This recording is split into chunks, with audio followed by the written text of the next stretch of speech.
बेयाव बर'नि जारिमिनाव जोलैनि हांगार होननानैबो जारिमिनाव लिरनो गोनां बायथ'था जागोन होननानै जों फोरमायहरदों।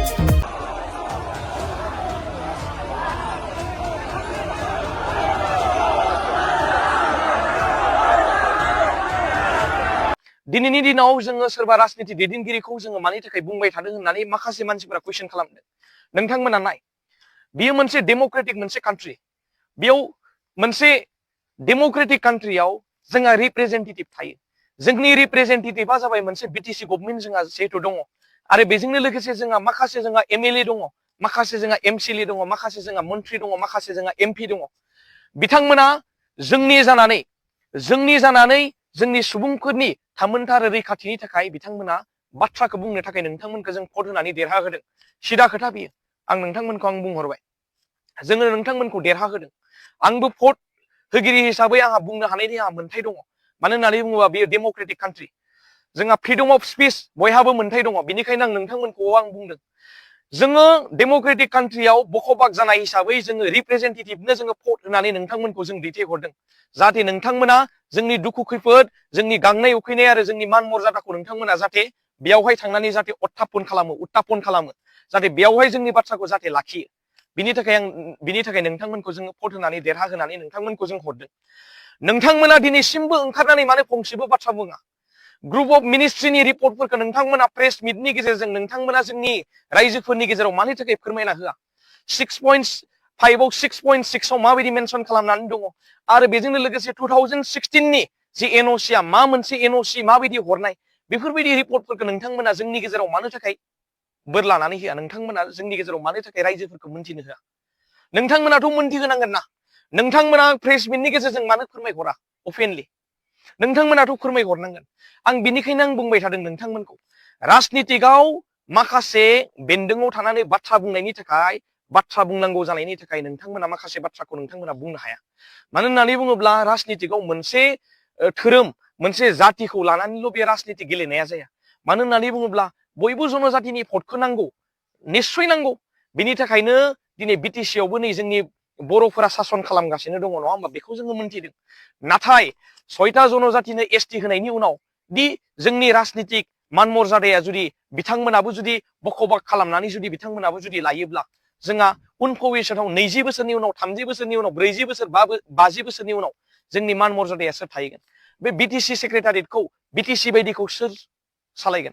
थैजों मोननाय, जोंनि बर' हारिनि सोमावसारनायजों मोननाय बे बिटिसिखौ सोर सालायगोन? गुबुन जातिफोरा सालायोब्ला जोङो मा जानांगोन? गोदो माबायदिमोन बेबायदिनो जोङो जानांगौ नामा? सासे सानै मानसिनि थाखाय जुदि बेबायदि जुदि अलखदसिम जुदि थांनो गोनां जुदि जायोब्ला, बेखौ जोङो लाइमोनफ्रा माब्लाबो एगारनाय नङा, रायजो राजाफोरा माब्लाबो एगारनाय नङा। आरो आं बुंदों, थोंजोङैनो आं बुंदों, जोंहा मोनसे बाथ्रा दङ, बर' हारिनि गेजेराव मोनसे बाथ्राखौ जों मुंख'बाय थायो, जि जोलैनि हांगार। खोनाबाय? जोलैनि हांगार रावखौ जोङो मुंख'बाय थायो। सासे मानसिखौ जों ओरैनो जोङो जोलैनि हांगार जोङो बुंनो हाया। नाथाय हारिखौ जुदि फानोब्ला, माबा मोनसे जुदि राजनितिक लाबालाबनि थाखाय, माबा मोनसे जुदि गावनि सार्थनि थाखाय जुदि हारिखौ जुदि फानोब्ला, बेयाव बर'नि जारिमिनाव जोलैनि हांगार होननानैबो जारिमिनाव लिरनो गोनां बायथ'था जागोन होननानै जोङो फोरमायहरदों नोंथांमोनखौ। जायफोर नोंथांमोना एसटि होनायाव नोंथांमोना आखाइ दङ, नोंथांमोना सापर्ट खालामगासिनो दङ, नोंथांमोनखौ आं बुंदों जि बर'नि जारिमिनाव नोंथांमोन बायदि मानसिखौ जों जोलैनि हांगार होननानै जोङो लिरनो गोनां जोङो बायथ'था जागोन। आं नोंथांमोनखौ बुंहरदों। मानो होननानै बुङोबा थैजों मोननाय जुदि बिटिसिखौ, जोंनि बे थैजों मोननाय जि मोनसे जोंनि रायजोखौ सोरबा जुदि मानसिया, सोरबा जुदि जनजातिया, गुबुन मानसिफोरा फैनानै जुदि सालायफैयोब्ला, सोरबा जुदि जोंखौ जुदि दैदेनफैयोब्ला, बेयाव जोङो माब्लाबो जों गनायनानै लानो हानाय नङा। बेखौ आं थोंजोङैनो नोंथांमोननो बुंदों। आं नोंथांमोननो मोनसे बाथ्राखौ मुंख'बावगोन। जोंनि गेजेराव माखासे एनअसिखौ लानानै दान्थे बिदान्थे जागासिनो दङ। 2006 मायथाइनि आबसुजों आरो आक्रासुजों जानाय मोनसे रिजुलेसन, बे रिजुलेसनखौ एनअसि होननानै बुंबाय थादों, बांसावगासिनो दङ। बिनिबो आं नोंथांमोनखौ फोरमायहरगोन। जोङो फरायसा हिसाबै जोङो स्टाडि खालामनानै मोनदों, बियो आक्रासु आरो आबसुनि गेजेराव 3टा बाजियाव बड'फा हाउसाव मोनसे रिजुलेसन लानाय जादोंमोन। बे रिजुलेसनानो जाहैबाय जाहाथे कमिउनेल कनफ्लिक्ट जाहाथे जायाथों। मानो होननानै बुङोबा 2005 मायथाइयाव जेब्ला कंग्रेस सरकारा फैयो, तुरुन गगৈ सार बिथांनि सरकारा फैयो, बेयावहाय मोनद' हारिनो एसटि होगोन होननानै मोनसे बाथ्राया सिखांदोंमोन आरो बेयावहाय माखासे एसटिनि बेयावहाय दावराव जादोंमोन। स' बेयावहाय मोननै हारिनि गेजेराव, जोंनि बर' आरो स्पेसियेलि कस राजबंशिनि गेजेराव जाहाथे दानलाय सुलाय बेबायदि जाहाथे जायाथों, न' सावला सावसि बेबायदि जाहाथे जायाथों होननानै मोनसे आन्डारस्टेन्डिंआव बेयाव मिटिं जिरायलायनानै मोनसे रिजुलेसन लानाय जादोंमोन। बियो जेबो एनअसि नङा आरो बेखौ मबा स्टेट गभर्नमेन्ट आरो मबा सेन्ट्रेल गभर्नमेन्ट बेयावहाय जेब्लाबो बेयाव हरनाय जायाखै जोङो मोनथिनो मोनदों आरो जों मोनथियो जोङो स्टाडि खालामनानै जेब्ला बे एनअसि थामहिनबा बे रिजुलेसनखौ जुदि हरनायमोनब्ला जों हरनायखौनो जों बुंगौमोन बेबायदि जेबो बेयावहाय रोखा गैया। आं थोंजोङैनो बुंगोन मानो होननानै बुङोबा बेयो रिजुलेसन बेयो मोनसे रिजुलेसनसो बेखौ मानो जोंनि गेजेराव मानो जि मोनसे मिसआन्डारस्टेन्डिं जागासिनो दङ बेखौ आं थोंजोङैनो आं फोरमायबाय। जि बाथ्राया राइट बेखिनि बाथ्राखौ आं फोरमायगोन सोरनिबा थुनलायनाय सोरनिबा बाथ्राखौ आं बुंनो साना आरो बेजोंनो लोगोसे आं फोरमायनो सानगोन 2016 मायथाइनि बेयावहाय स्पेसियेलि होनाय दङ जि मेनसन खालामखानाय दङ जि एसटि होनांगौ होननानै आरो बेयाव खुनु मेनसन खालामनाय गैया दि 6टा जनजातिनो जुदि एसटि होयोब्ला जोंहा थाखानाय एसटिया इफेक्ट जानो नाङा थाखानाय एसटिया खहा जानो मोना होननानै बेयावहाय जेबो लिरनाय गैया।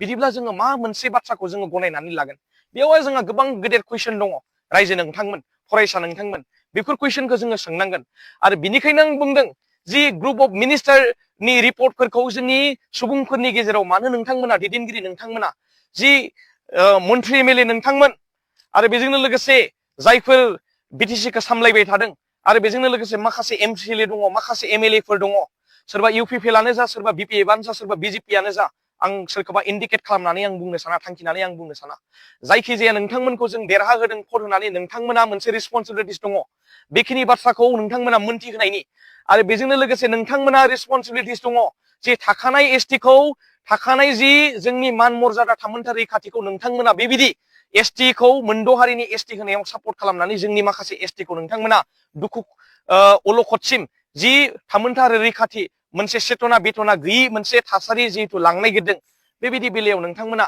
बेबायदि खालामनायनिफ्राय जाहाथे गोजानाव थायो आं बेखौसो आं नोंथांमोननो आं खावलायो। आं नोंथांमोनखौ आं फोरमायबाय जि जोंनि गेजेराव जेबो डाउट जानाङा जोंनि गेजेराव मोनसेल' बाथ्राया फैबाय थानांगौ दि मोनद' हारिनि एसटि होनाया माब्लाबो जोंनि बे जोंनि बिटिआर हालामावनो जा जि जोंनि बे थासारियाव माब्लाबो जानो नाङा आरो जुदि जि जायो 100 नङा 1000% जोंहा थाखानाय एसटिआ इफेक्ट जागोन बेखिनि बाथ्राखौ जों बुंबाय थादों।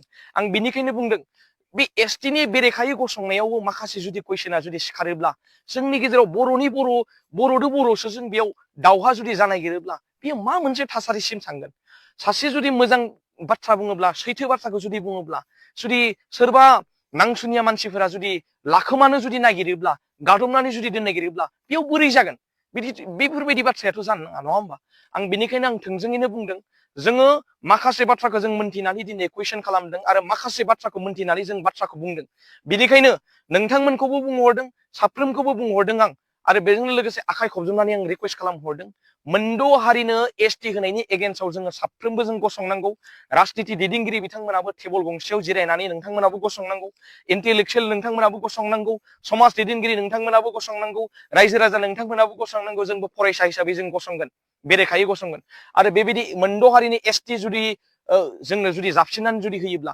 खुनु प्रकाराव जोङो 100% जोङो खुनु दिन जोङो मानिनानै लानो हाया आरो बिनिख्रुइ जोङो बांसिन जोङो सोमावसारगोन आरो जोङो बिग्रायनो थाखाय जोङो थियारि जों जानानै दङ दा बेनिखायनो आं नोंथांमोनखौबो खावलायबाय जोंनि गेजेराव दान्थे बिदान्थि जानाङा जोंनि गेजेराव मिसआन्डारस्टेन्डिं जानाङा जोंनि गेजेराव क्लियार जानांगौ आरो सैथो बाथ्राखौ फोरमायनांगौ पार्टिनि खुनु दिन इनफ्लुयेन्स जानाङा सोरनिबा जि बाथ्रा बुंनायाव गनायनानै लानाङा आरो सोरनिबा बाथ्रा बुंनायाव जि गलाय मोनदेर जानानै माखासे थासारियाव थांहोनाङा आरो जायफोर बाथ्रायाव जायफोर मानसिया एसटि होनायाव जि बेलेग बेलेग बाथ्रा बुंगासिनो दङ नोंथांमोना क्लियार खालाम नोंथांमोननि बाथ्राखौ आरो क्लियार खालामनानै नोंथांमोना बाथ्राखौ बुं बेखिनि बाथ्राखौनो आं बुंगासिनो दङ आं रायजो राजा नोंथांमोनखौ आं खावलायहरबाय दि नोंथांमोनाबो जांख्रिखां आरो नोंथांमोनाबो बेनि बिरुद्दयै गसं आरो जायफोर बिथांमोना जोंनि बाथ्रा बुंनायाव जि फरायसाफोरनि बाथ्रा बुंनायाव ट्राइबेल फरायसाफोरनि बाथ्रा बुंनायाव दि नोंथांमोना कुइसन खालामबाय थादों माखासे सुबुंफोरा कुइसन खालामबाय थादों बिथांमोनखौ रायजो नोंथांमोना फरायसा नोंथांमोना हमनानै बिजिरनांगौ आरो बिजिरनानै बिथांमोना सोंनांगौ दि एसटि होनायाव नोंथाङा सापर्ट दोङो नामा एसटि होयोब्ला जोंहा थाखानाय एसटिआ माबायदि खहा जाया होननानै 100% नोंथाङा लिरनानै होनो हागोन आरो नोंथाङा जि एसटि जुदि होयोब्ला जोंनि हारिया जुदि जोंनि थैजों मोननाय बिटिसिखौ जुदि सोरबा जुदि सलायफायोब्ला नोंथाङा माबायदि षड्यन्त्र खालामनानै दि बेखिनि बाथ्राखौ माबायदि बुंनो हादों दा बेफोरखिनि बाथ्राखौ कुइसनखौ सोंनांगौ आं बेनिखायनो जोबथारनायाव खावलायबाय जोङो खौसेथिजों आगान सुरनांगौ जोङो राजनिति दैदेनगिरिफ्राबो खौसेथियाव फैनांगौ जोंबो फरायसायाबो जोङो खौसेथियाव जोङो थांनानै जोङो मोनसे आगानजों सुरलांनानै जोङो जोंनि बे मोनथायनि थाखाय रैखाथिनि थाखाय थामोनथानि थाखाय जोङो गसंनांगौ जोङो बेखौनो बुंगोन 6था जनजातिनो एसटि होनायखौ जों माब्लाबो गनायनानै लानो हानाय नङा आरो बेखौ जुदि जोंनो जुदि जाबसिनना जुदि होनाय गिरोब्ला जोङो बिनिख्रुइ बांसिन जोङो बिग्रायगोन